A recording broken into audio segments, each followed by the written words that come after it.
आज हम पढ़ेंगे विशिष्ट प्रतिरोध अथवा प्रतिरोधकता, स्पेसिफिक रेजिस्टेंस और रेजिस्टिविटी। इसके लिए हमें दो चीज पता होना चाहिए जो बताया जा चुका है। E और E मतलब वैद्युत क्षेत्र की तीव्रता और J का मतलब धारा घनत्व। E का परिभाषा अगर याद करें तो हमने पहले पाठ में पढ़ा था कि किसी वैद्युत क्षेत्र में अगर कोई चार्ज है तो इसके चारों ओर एक क्षेत्र होता है जिसमें कोई भी चार्ज पार्टिकल यानी आवेशित कण अगर रखा जाए तो उस पर बल लगेगा। तो किसी पॉइंट पर अगर हम कोई टेस्ट चार्ज रखते हैं तो उस पर जितना फोर्स लगता है F और इस टेस्ट चार्ज के रेशियो को उस पॉइंट पर वैद्युत क्षेत्र की तीव्रता यानी इंटेंसिटी ऑफ इलेक्ट्रिक फील्ड कहते हैं। यानी जो वैद्युत क्षेत्र की तीव्रता है ये किसी पॉइंट का निकाला जाता है। इसी प्रकार से जो आपने करंट डेंसिटी यानी धारा घनत्व आपने जे पढ़ा था, ये भी किसी पॉइंट का ही होता है कि अगर किसी वायर में, किसी चालक तार में अगर मान लो धारा बह रही है तो इसके किसी पॉइंट पर करंट के लंबवत अगर आप एक क्रॉस सेक्शन एरिया ले लें, अनुप्रस्थ काट का क्षेत्रफल ले लें ए, और धारा अगर मान लो इसमें आई है तो I बाई ए को उस पॉइंट पर धारा घनत्व कहते हैं। यानी धारा घनत्व और ये वैद्युत क्षेत्र की तीव्रता ये हर एक पॉइंट का निकाला जाता है और हर एक पॉइंट का अलग अलग भी हो सकता है। तो देखिए, तो इसमें आपको E पता है और J पता है। मान लो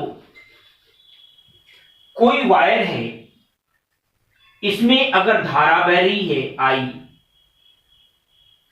तो इसके किसी पॉइंट पर वैद्युत क्षेत्र की तीव्रता यानी कैपिटल E और उसी पॉइंट पर धारा घनत्व यानी करंट डेंसिटी J के अनुपात को इस चालक तार के पदार्थ का यानी जिस भी मेटल का एक कंडक्टर वायर बना हुआ है उस चालक तार के पदार्थ का विशिष्ट प्रतिरोध कहलाता है और इसको हम रो से व्यक्त करते हैं। फिर से एक बार देखें, किसी चालक तार में अगर धारा बह रही हो तो उसकी किसी पॉइंट पर वैद्युत क्षेत्र की तीव्रता कैपिटल E और धारा घनत्व J यानी इंटेंसिटी ऑफ इलेक्ट्रिक फील्ड और करंट डेंसिटी के रेशियो को उस चालक तार के पदार्थ का यानी जिसका ये बना हुआ है उसके पदार्थ का क्या कहते हैं, इंटेंसिटी ऑफ विशिष्ट प्रतिरोध यानी स्पेसिफिक रेजिस्टेंस या रेजिस्टिविटी कहते हैं। इसे हम रो से प्रदर्शित करते हैं। अब मान लो अगर इस वायर की लंबाई L है, इसके सिरों पर जो पोटेंशियल डिफरेंस है वो V है, तो हम जानते हैं कि E बराबर क्या होगा V बाई L और J बराबर क्या होता है I बाई A। ये मान लाकर यहां पर रखें तो रो इज इक्वल टू हो जाएगा E के स्थान पर V by L I by A। यहां देखें V by I into A by L। V by I को हम क्या कहते हैं, कैपिटल R। कैपिटल R का मतलब इस चालक तार का जो आपने कंडक्टर वायर लिया है इसका रेजिस्टेंस यानी इसका वैद्युत प्रतिरोध। तो इसको हम R से शो करते हैं तो रो इज इक्वल टू हो जाएगा R, यहां पर क्या होगा A बाई L। ये भी इसका फार्मूला हुआ। ये फार्मूला ये हो सकता है, ये हो सकता है। इसका अगर हम मात्रक लिखें यूनिट, तो देखें आर का मात्रक क्या होता, ओम। ये हमने पहले पढ़ा था, आर का मात्रक होगा ओम। ए का मीटर स्क्वायर, नीचे क्या है एल, एल का क्या होगा मीटर, तो मीटर स्क्वायर बटे मीटर, केवल क्या बचेगा मीटर बचेगा, यानी इसका मात्रक होगा ओम मीटर। इसका अगर विमीय सूत्र लिखना हो, डायमेंशन फार्मूला लिखना हो, तो हमने आर का लिखा था, क्या लिखा था याद करें, एम एल पर 2 टी पर पावर -3 ए पर पावर -2। ये किसका था, ये ओम का था। और मीटर का क्या होगा एल, तो क्या हो जाएगा एम एल पर 2 पावर 1 पावर 3 पावर हो जाएगा -3।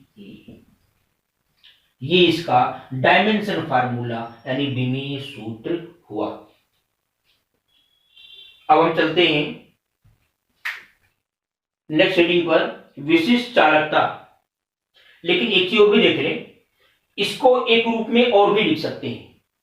किस रूप में लिख सकते हैं, हमने आर बराबर जो ओम के नियम का डेरिवेशन किया गया था, उसमें हमने आर बराबर क्या लिखा था, M L by N E square A tau लिखा था। आर बराबर इतना लिखा था। ये मान ला करके अगर हम यहां पर रखें तो एक और फार्मूले का रूप बन सकता है। क्या बन सकता है, देखें आर का मान रखें M L by N E square A tau into A by L. A से एल कट जाएगा, ए कट जाएगा, एल से एल कट जाएगा, क्या आएगा M by N E square tau. ये फार्मूला हो सकता है। हमें चल बताना है विशिष्ट चालकता, स्पेसिफिक कंडक्टेंस। विशिष्ट चालकता देखो क्या होता है, जैसे हमने चालकता का जो परिभाषा बताया था, वो हमने क्या बताया था कि प्रतिरोध के, वैद्युत प्रतिरोध के व्युत्क्रम को वैद्युत चालकता कहते हैं। यानी इलेक्ट्रिक रेजिस्टेंस के रेसिप्रोकल को, उसके विलोम को, उसके उल्टे को हम क्या कहते हैं, विद्युत चालकता, इलेक्ट्रिकल कंडक्टिविटी कहते हैं। उसी प्रकार से जो विशिष्ट प्रतिरोध है रो, स्पेसिफिक रेजिस्टेंस, इसके व्युत्क्रम को, इसके रेसिप्रोकल को, यानी इसको हम बोलते हैं, नीचे लिखें, इसको हम बोलते हैं, सिग्मा को हम बोलेंगे विशिष्ट चालकता। रो क्या है, विशिष्ट प्रतिरोध है, तो विशिष्ट प्रतिरोध के व्युत्क्रम को हम क्या बोलते हैं, विशिष्ट चालकता कहते हैं। विशिष्ट प्रतिरोध का मतलब, इसको इंग्लिश में क्या कहते हैं, स्पेसिफिक रेजिस्टेंस, इसके विलोम को, इसके रेसिप्रोकल को हम क्या कहते हैं, स्पेसिफिक कंडक्टेंस कहते हैं। ये हो गया इसकी परिभाषा। इसका जो मात्रक होगा वो वैसे ही होगा जैसे हमने इसका लिखा था, रो का लिखा था, तो रो में जो जो प्लस है उसको आप माइनस में कर दें, जो माइनस है उसको प्लस में कर दें, उसका डायमेंशन फार्मूला हो जाएगा। और इसका मात्रक आपने लिखा था ओम मीटर, ओम मीटर लिखा गया था, किसका, रो का जो मात्रक था वो हमने ओम मीटर लिखा था, तो इसका मात्रक क्या होगा, ओम पर -1 मीटर पर -1, ये होगा। अब हम पढ़ेंगे सिग्मा। सिग्मा का मतलब विशिष्ट चालकता, स्पेसिफिक कंडक्टेंस और धारा घनत्व, मतलब करंट डेंसिटी में संबंध। देखें हमने भी पढ़ा है फार्मूला, सिग्मा बराबर 1/रो, और रो बराबर हम जानते हैं क्या होता है, E/J, ये होता है। तो इसका मान लाकर यहां पर रखा जाए तो क्या आएगा, देखिए रखने पर रो का मान रखें E बाई जे, जे कहां चला जाएगा ऊपर, जे बाई ई, या जे बराबर क्या आएगा E इंटू सिग्मा, ये फार्मूला होगा। इसको हम वेक्टर फॉर्म में भी लिख सकते हैं। कैसे लिख सकते हैं, जे भी सदिश राशि है, ई भी सदिश राशि है, लेकिन ये अदिश है, स्केलर है, तो जे बराबर इतना हो सकता है। ये संबंध 2-3 बार पूछा गया है बोर्ड में। अब हमें पढ़ना है ओमीय परिपथ, ओमिक सर्किट और अनओमीय नॉन ओमिक। ओमीय परिपथ किसे कहते हैं, अगर किसी चालक तार में जो धारा बह रही हो, यानी जो करंट फ्लो हो रहा हो, और इस चालक तार के सिरों पर जो वोल्टेज है, तो वो वैद्युत धारा वोल्टेज के अनुक्रमानुपाती है,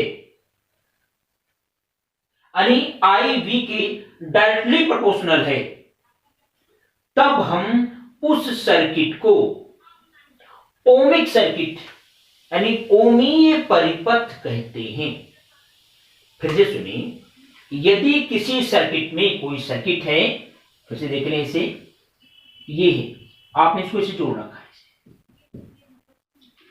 इसमें बहने वाली जो धारा है, जो करंट है, वो इसके सिरों पर जो पोटेंशियल डिफरेंस है, जो विभवांतर है, उसके अनुक्रमानुपाती अगर हो, तब उस परिपथ को हम ओमीय परिपथ यानी ओमिक सर्किट कहते हैं। जैसे मिश्र धातु का तार,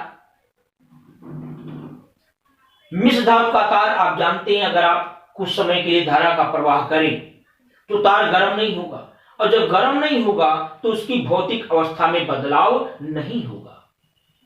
जब उसमें बदलाव नहीं होगा तो आप कह सकते हो कि जो I और V के बीच जो ग्राफ होगा वो एक सरल रेखा होगा, यानी वह एक ओमीय परिपथ का ग्राफ होगा। तो ये हो गया ओमीय परिपथ का परिभाषा। इसमें इसका जो एग्जाम्पल है मैंने बताया आपको, कोई मेटल का वायर ले सकते हैं या कार्बन प्रतिरोध भी, ये ओमीय परिपथ का एग्जाम्पल होगा ओमिक सर्किट का। इसके बाद आप देखें अनोमीय किसे कहते हैं।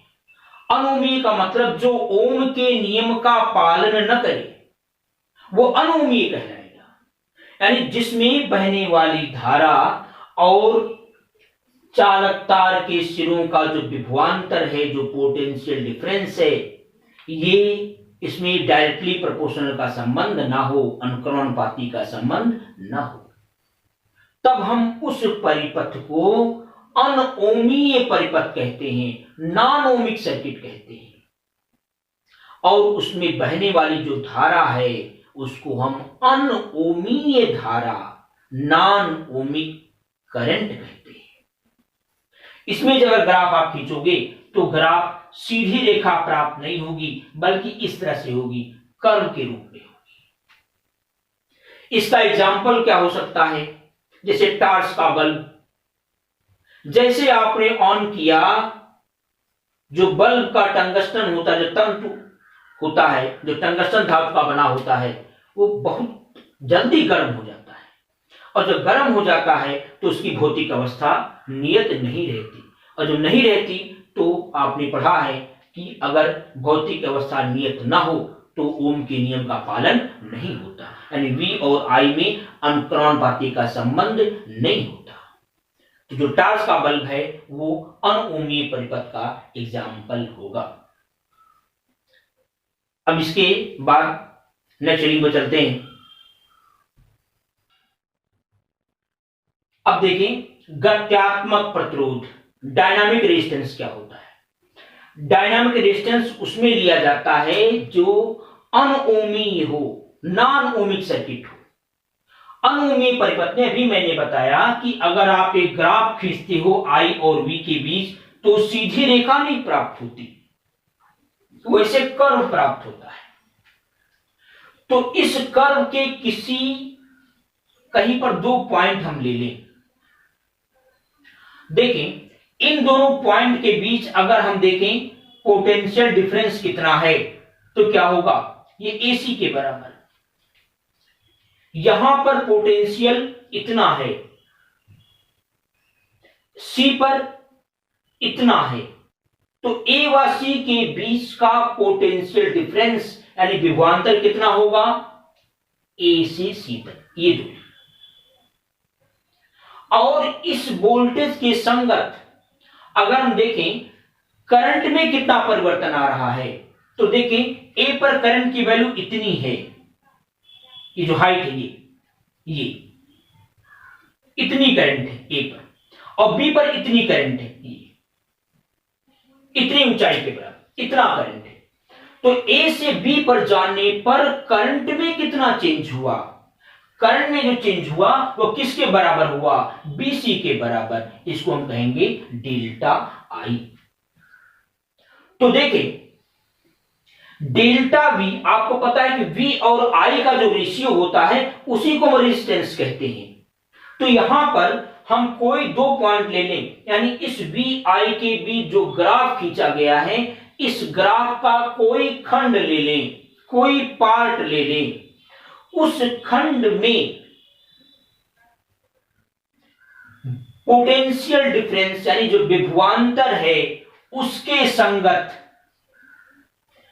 धारा के मान में जो परिवर्तन हुआ है डेल्टा I।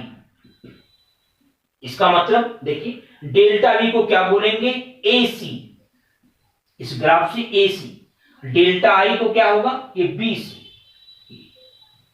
इसी के अनुपात को हम कहते हैं गत्यात्मक प्रतिरोध, डायनामिक रेजिस्टेंस, इसको RP से शो करते हैं। तो ये मेरे ख्याल समझ में आया होगा। अब इसके बाद का जो रीडिंग है वो नेक्स्ट वीडियो में आप लोग देखेंगे।